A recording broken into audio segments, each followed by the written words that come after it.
The story is set in a medium-sized suburban town. The couple, John and Sarah, live in a modest apartment building on the third floor of a five-story building. The city is quiet, with tight-knit communities, but behind closed doors, there are secrets, tension, and unresolved issues. The time period is current, so the case can resonate with modern audiences. Before we continue with the rest of this heart-wrenching story, I want to take a moment to thank you for being here. If you're captivated by the twists and turns of true crime stories like this one, don't forget to hit that subscribe button and turn on the notification bell. It's the best way to stay updated with more compelling stories, gripping narratives, and heartfelt moments that we share on this channel. Your support means the world to me, and I'm so grateful to have you on this journey. Now, let's dive back into the story. You won't want to miss what happens next. The apartment was too quiet tonight, the kind of oppressive silence that seemed to creep into my thoughts and make every doubt, every insecurity, echo louder. Sarah was in the kitchen, humming softly as she chopped vegetables. Emma's cries carried from the bedroom, sharp and demanding, but Sarah didn't seem in a rush. She called out for me to grab the baby, her voice calm but expectant, like she already knew I wouldn't move. I stayed on the couch, scrolling through my phone, the empty gestures of my thumb flicking up the screen, doing nothing to soothe the growing restlessness in my chest. She called again, this time with a trace of irritation, and it was enough to make me snap. "Why can't you just handle it yourself?" I barked, not even bothering to look at her. She stopped chopping, and the air between us grew tense, heavy. I could feel her judgment even without meeting her gaze, the quiet disappointment in the way she didn't reply, the same way she always responded when she wanted to make a point. That silent disapproval stung more than words ever could, and it lingered, clawing at the edges of my mind. It hadn't always been like this. There was a time when I would have done anything to see her smile, to make her laugh. I still remembered the way her eyes lit up when we first met, how her laughter was bright and full of life. She used to lean into me, trust me, make me feel like I was enough. But now, her eyes were tired, her words cautious, and her laughter, when I did hear it, was sharp as if it wasn't for me anymore. It felt like I was losing her piece by piece, and every day, I hated her a little more for it. Or maybe I hated myself. My father's voice echoed in my head, the way he used to bark at my mother, the way he'd punch walls and leave us trembling in silence. I swore I wouldn't be him, but on nights like this, when Sarah sighed or flinched at my tone, I could see his shadow in my own reflection. It terrified me, and yet I couldn't stop. Dinner passed in near silence, the only sounds coming from Emma's babbling in her high chair. Sarah tried to make conversation, asking me about work, but I gave her nothing more than grunts. Why bother? She didn't really care. She was just going through the motions, pretending like we were still a normal family. After we ate, she disappeared into the bedroom with her phone, probably calling Claire, her so-called best friend. I hated Claire. She was always filling Sarah's head with nonsense about boundaries and self-respect, like she had any right to meddle in my family. From the couch, I could hear Sarah's laughter through the door, soft, almost conspiratorial, and it made my blood boil. That laugh wasn't for me anymore. It hadn't been for a long time. I stared at the TV, but I wasn't watching. My fists tightened, my jaw clenched, and a storm brewed inside me, dark and ugly. What could they possibly be laughing about? Me? Were they planning something? The thought crawled under my skin, a sharp, insistent itch I couldn't scratch. She thinks she can just laugh at me, talk about leaving me, and take my daughter with her? The idea festered, growing darker by the minute. I couldn't let that happen. I wouldn't let that happen. And yet, as her laughter echoed through the walls, all I could do was sit there, drowning in the fear that one day, I'd wake up and they'd both be gone. The morning light filtered through the curtains, but it didn't soften the tension that lingered from the night before. Sarah moved quietly around the apartment, her footsteps light, as if trying not to provoke me. Emma was in her arms, babbling happily, oblivious to the growing distance between her parents. I sat at the table, nursing a cup of lukewarm coffee, watching them from the corner of my eye. Sarah avoided looking at me, her gaze fixed on Emma or the floor, anywhere but me. It was always like this after an argument. silent, strained, and suffocating. I wanted to say something, to break the ice, but the words wouldn't come. Instead, I just sat there, stewing in my frustration and resentment. "I'm taking Emma out for a walk," Sarah finally said, her tone clipped and neutral, like she was addressing a stranger. I grunted in response, pretending to read something on my phone. She didn't wait for a proper reply, just grabbed the stroller and walked out, the door clicking shut behind her. Outside, Sarah pushed Emma's stroller down the tree-lined street, the crisp morning air biting at her cheeks. She pulled her phone out of her pocket and dialed Claire. When her friend answered, Sarah let out a sigh, the kind that carried the weight of too many sleepless nights. "Claire, I don't know how much more of this I can take," she said, her voice trembling. She glanced down at Emma, who was happily kicking her feet, and lowered her voice. "He's getting worse. The way he looks at me, the things he says, it's like he hates me." She hesitated, then added, "And I'm starting to hate him, too." Claire's voice was calm, but firm on the other end, urging Sarah to think about her safety and Emma's. "You don't have to stay in this, Sarah. You and Emma deserve better." Sarah nodded, tears welling in her eyes, but she didn't say anything. The thought of leaving felt impossible, even though part of her knew it might be the only way to save herself and her daughter. Meanwhile, I was at work, but my mind wasn't on the tasks in front of me. I couldn't stop replaying last night, the way Sarah had called Claire, laughing behind that closed door. What were they talking about? Me, obviously. Claire always had something to say about me. I hated that woman, always meddling, always making Sarah think she could do better. Was she telling Sarah to leave me? The idea gnawed at me, turning my stomach. I couldn't shake the image of Sarah packing up Emma's things and walking out the door. Would she really do it?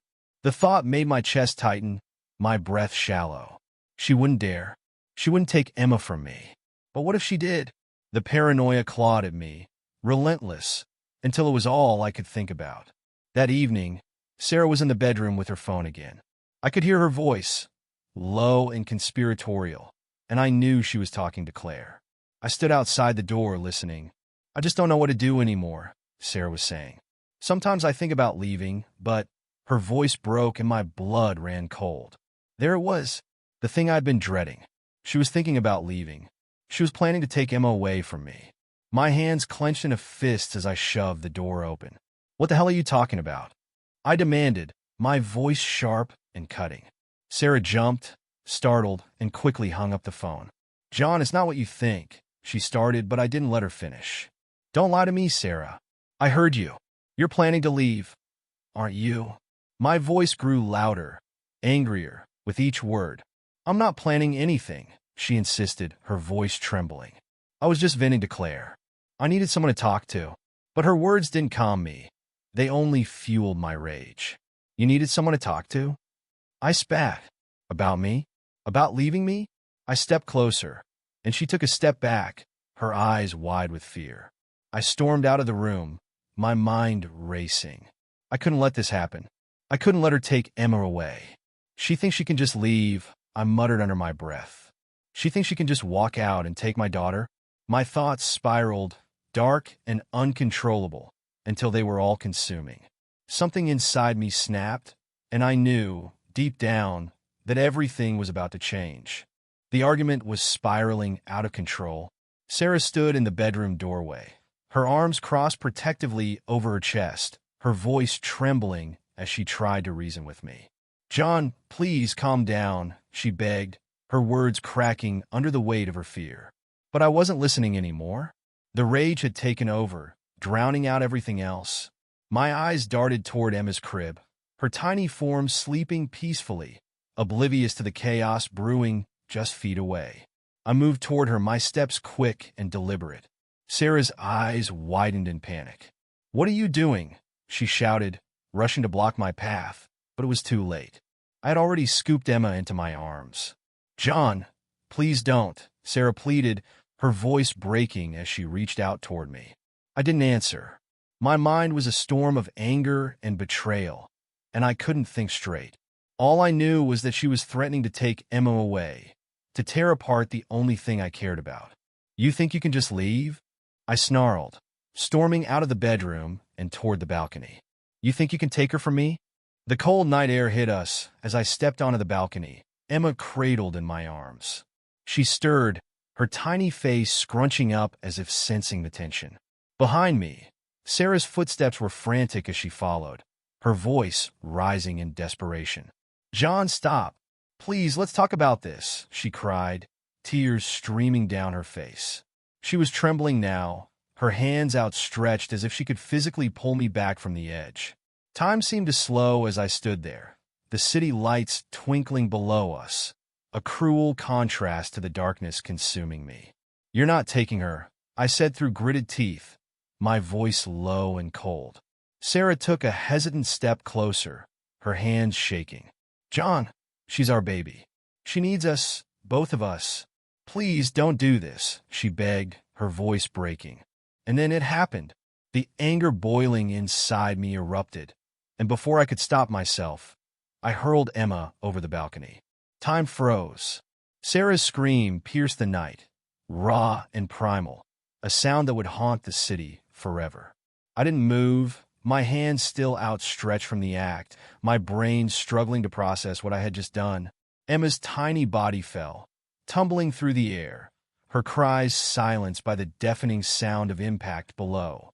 For a moment, there was nothing but silence, an empty, suffocating void. The silence was broken by the commotion below.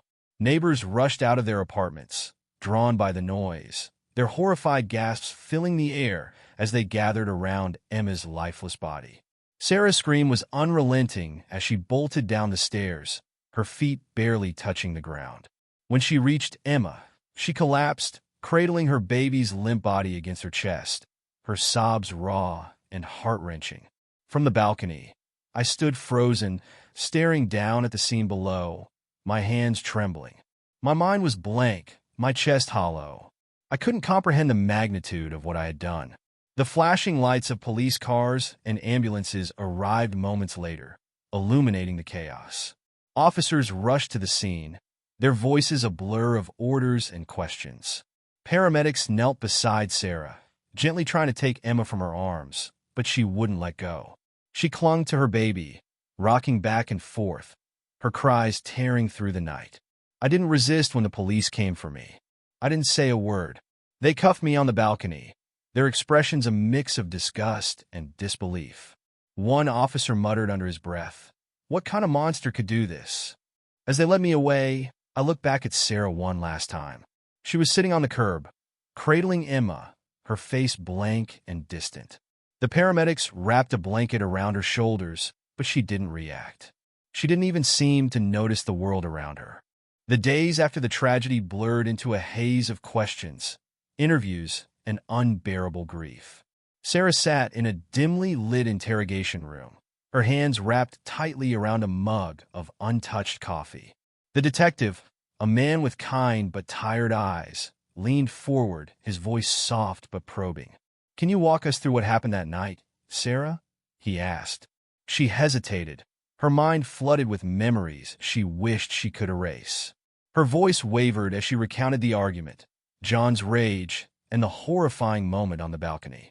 "I should have left him sooner," she whispered, her voice breaking. Maybe if I had, she couldn't finish the thought. The detective didn't press her. The weight of her guilt was evident. Elsewhere, neighbors and family friends were being questioned.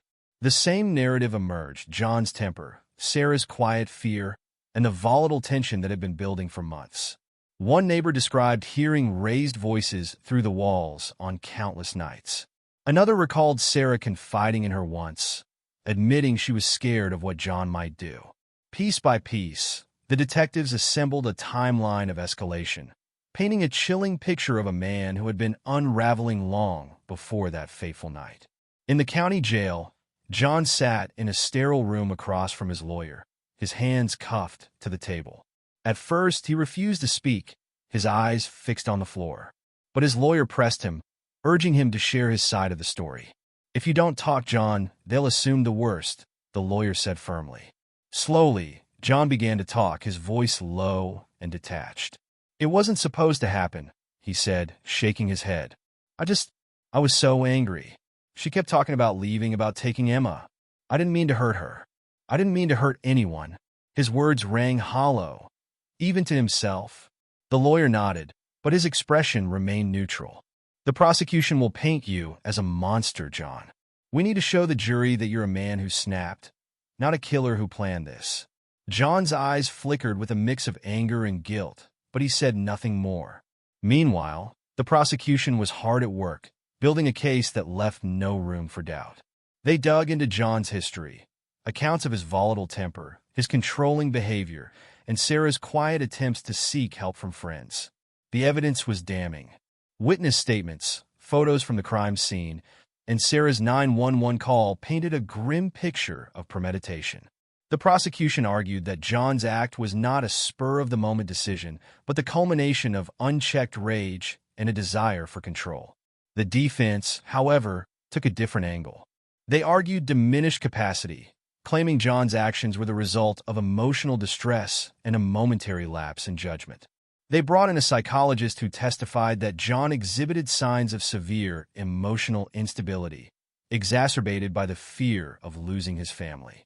The courtroom was split, some seeing a man pushed to the edge, others seeing a man who had crossed an unforgivable line. When the trial began, the atmosphere was thick with tension. Sarah took the stand on the second day, her face pale and her hands trembling. She recounted the events of that night in harrowing detail, her voice cracking as she described Emma's final moments. "I should have left him," she said, her words heavy with regret. "But I was scared. I thought I could keep Emma safe. I thought he would change." Her testimony left the courtroom in tears, and even the judge had to pause to collect himself.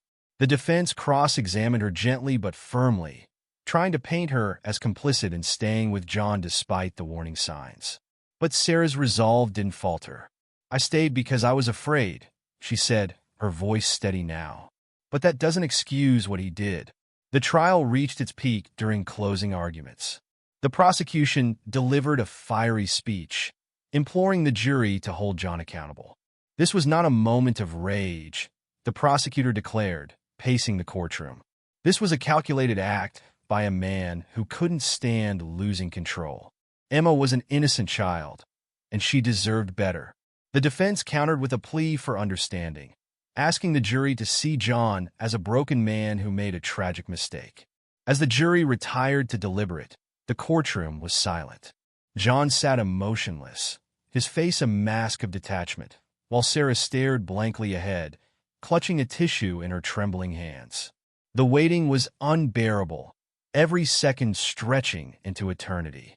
Would justice be served, or would the system fail her one last time? The courtroom was packed as the jury filed back in, their expressions solemn.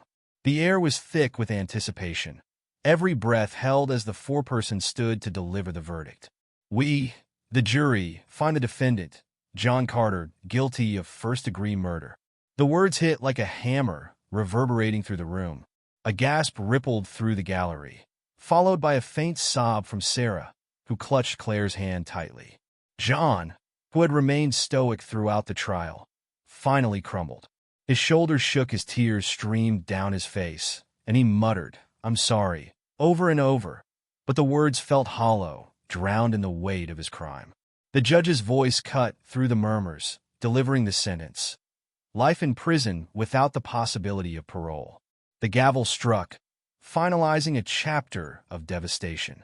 For Sarah, the end of the trial was not the end of her pain. The days and weeks that followed were a blur of grief and emptiness.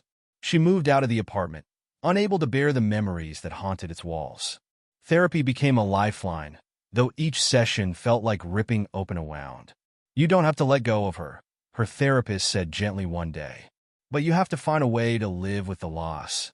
Her friends rallied around her, their support unwavering. But there were moments when the loneliness was unbearable. Nights were the hardest, the silence of her new home a stark contrast to Emma's giggles and the lullabies she used to sing. Sarah often found herself clutching one of Emma's favorite stuffed animals, her tears soaking its worn fur. Months later, on a quiet spring afternoon, Sarah returned to the apartment building for the first time since the crime. She carried a small bouquet of flowers and Emma's beloved stuffed bunny, Its once bright colors faded from use. Near the base of the building, she had set up a modest memorial for Emma, a small plaque engraved with her name, surrounded by flowers and keepsakes left by neighbors. Kneeling by the memorial, Sarah placed the bunny beside the plaque and ran her fingers over the engraving. "I'm so sorry, my sweet girl," she whispered, her voice breaking. "I should have protected you." She closed her eyes, letting the sun warm her face, and took a deep breath. "I promise I'll keep living for you. I'll make sure your memory stays alive." As Sarah stood and walked away, the camera lingered on the memorial before panning up to the empty balcony above. The rusted railing caught the sunlight, a chilling reminder of the horror that unfolded there. The silence was deafening, heavy with the weight of lives destroyed by unchecked anger. A final thought hung in the air, unspoken but clear. How quickly a moment of rage can shatter everything, leaving behind echoes of heartbreak and the haunting question of what might have been.